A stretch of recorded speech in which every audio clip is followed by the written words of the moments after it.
এই সামনে 1 জানুয়ারি আসছে। এই 1 জানুয়ারি কিছু মুসলমান ঘরের এই রকম সন্তান আছে, 1 জানুয়ারিতে কবরস্থানের ধারে দাঁড়িয়ে দাঁড়িয়ে ডিজে গান বাজায়। এর মা কবরে আছে, বাপ কবরে আছে, দাদা দাদি নানা নানি আত্মীয় স্বজন কবরে আছে। এরা বলে আমরা শুধু কেন শুনবো, তোমরা কবরের ভিতর থেকে শোনো আর ড্যান্স করো। কোন মুসলমানের সন্তান কবরের ধারে দাঁড়িয়ে দাঁড়িয়ে ডিজে গান বাজাতে পারে? এদের চেক করা দরকার আছে, এরা মুসলমান না অন্য কিছু। আমাদের কাছে আমাদের মা বাপ আত্মীয় স্বজন সকলে ছিলেন, আমরা তাদের দাফন করে দিলাম। 2 দিন পরে আমার আপনার যেতে হবে না হবে না?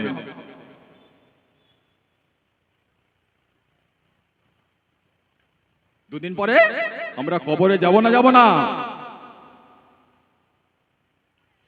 ও জওয়ানেরা, যুবকের আঙা, ও আমার নবী পাকের আদরের উম্মাত উম্মতিরা, ও ছেলে গোয়ালিয়ার, জওয়ানেরা, যুবকেরা, আমি আপনি মারা যাব, মরে যাব, আমার আপনার ইন্তেকাল হয়ে যাবে। আমার আপনার যেদিন ইন্তেকাল হবে, আমাদের ইন্তেকালের খবর মসজিদের মুয়াজ্জিন সাহেবের কানেতে চলে যাবে। মসজিদের মুয়াজ্জিন সাহেব মসজিদে এলান করবে, অমুকের ছেলে অমুক ইন্তেকাল করেছে, অমুকের জানাজার নামাজ অমুক সময়ে অনুষ্ঠিত হবে। আমাদের ডায়মন্ড হারবারের এলাকায় কোন গ্রামে কেউ যদি মারা যায়, মসজিদে মাইকিং করে। আপনাদের এখানে করে না করে না?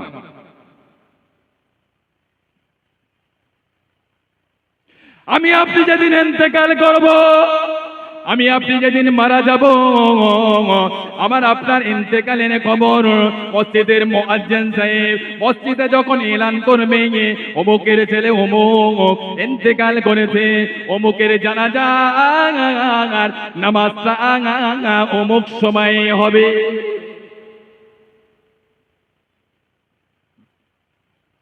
আমার আপনার ইন্তেকালের খবর শুনে আত্মীয় স্বজনেরা কাঁদতে কাঁদতে আমাদের বাড়িতে আসবে। আমার ইন্তেকালের পরে মা কাঁদবে, বোন কাঁদবে, আত্মীয় স্বজনেরা কাঁদতে থাকবে। যতই কান্না করুক না কেন, আমি আপনি তাদের কান্নার আওয়াজটা শুনতে পাবো, কিন্তু না না তাদের কান্নার কিছু মতে জবাব দিতে পারবো না। পারবো নাকি? তাদের কান্নার জবাব দিতে পারবো না।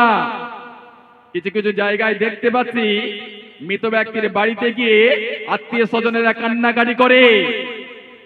কেন কাঁদছো বাবা? তুমি যদি মৃত ব্যক্তিকে সত্যি ভালোবেসে থাকো, মহাব্বত করে থাকো, তাদের জন্য কোরআন পাক তেলাওয়াত করো, সূরা ফাতিহা শরীফ তেলাওয়াত করো, ইখলাস শরীফ তেলাওয়াত করে, দরুদ শরীফ তেলাওয়াত করে ওই মৃত ব্যক্তির রূহে মাগফিরাতের দোয়া করো। আল্লাহ পাক চাইলে তোমার দোয়ার ওসিলায়, তোমার দোয়ার খাতিরে তাদের কবরের আযাবকে আল্লাহ পাক maaf করে দিতে পারেন। আর এরা মৃত ব্যক্তির বাড়িতে যাবে, হলারে ভালো করে ঢোকাবে, তারপরে ঘরে আসবে।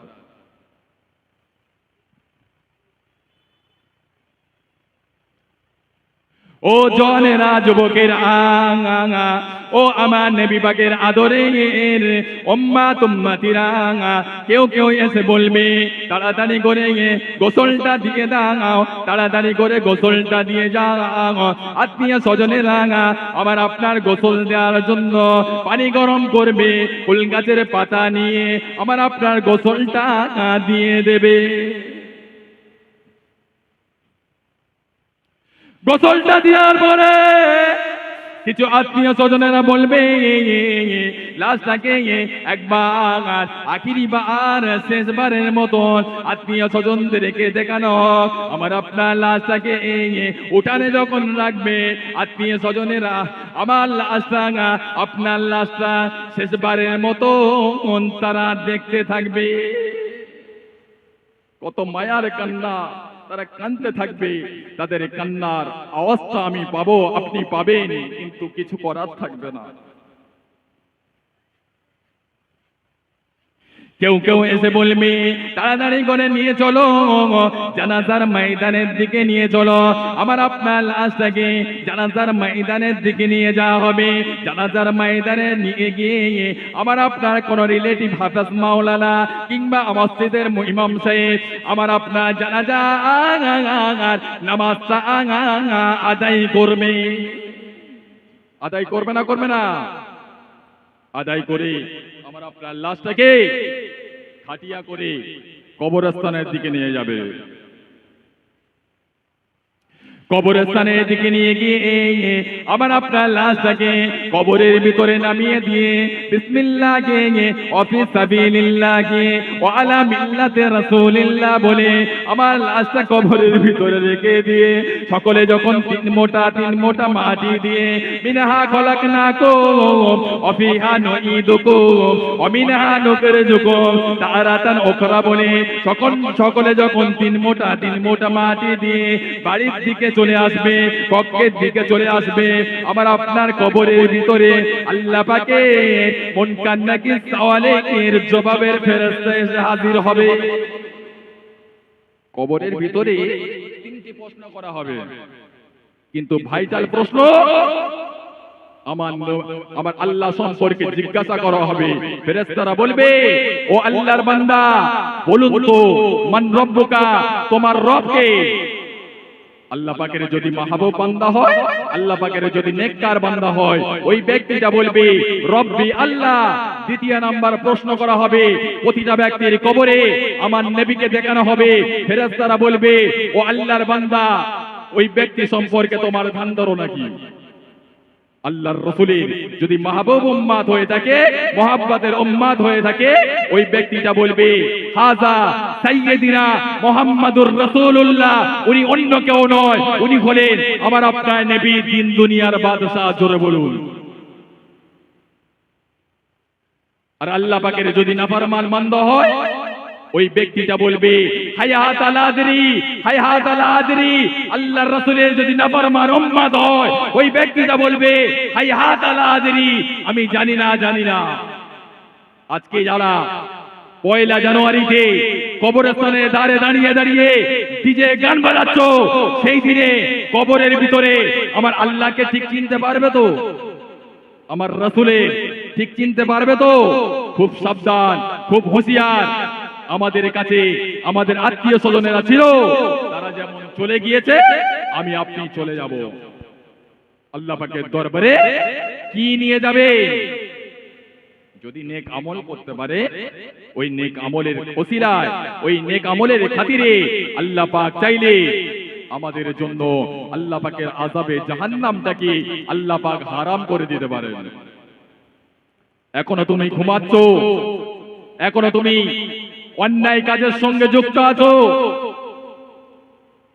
বর্তমান সমাজে তাম বাংলা জুড়ে মুসলমানদের উপরে অন্যায়, অত্যাচার, অবিচার, জুলুম, নির্যাতন হচ্ছে।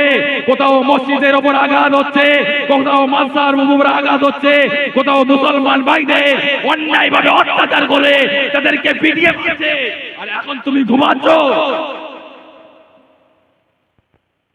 বেশ কিছুদিন আগে বিজেপির এক মুখপাত্র অর্জুন সিং আমার আল্লাহ পাকের কোরআনের সম্পর্কে বাজে মন্তব্য করেছিল। এ বলেছিল মুসলমানদের কোরআনে কেউ যদি জেনা করে, জেনাটা অপরাধের কিছু নয়।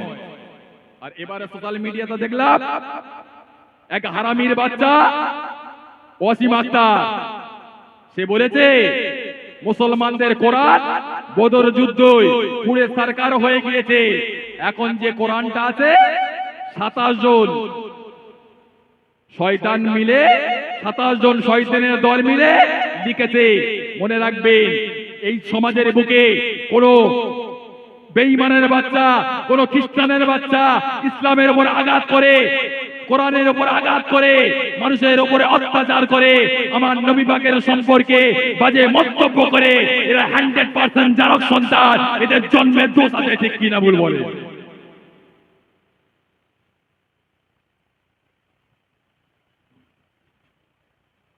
তুমি কি মনে করলে?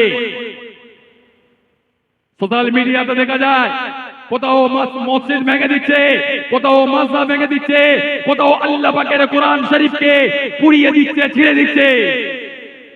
এই বাইবানের বাচ্চারা কান খুলে শুনে রেখে দাও, এই পৃথিবীর জমিনে যত আল্লাহ পাকের কোরআন আছে সমস্ত কোরআন শরীফকে নিয়ে যদি আগুনে পুড়িয়ে দাও, আল্লাহ পাকের সাগরে ফেলে দাও, তবে শুনে রাখো মুসলমান ঘরের এমনও কিছু সন্তান আছে 7-8 বছরের বাচ্চা, তাদের সিনাতে আল্লাহ পাক কোরআন হেফাজত করেছেন।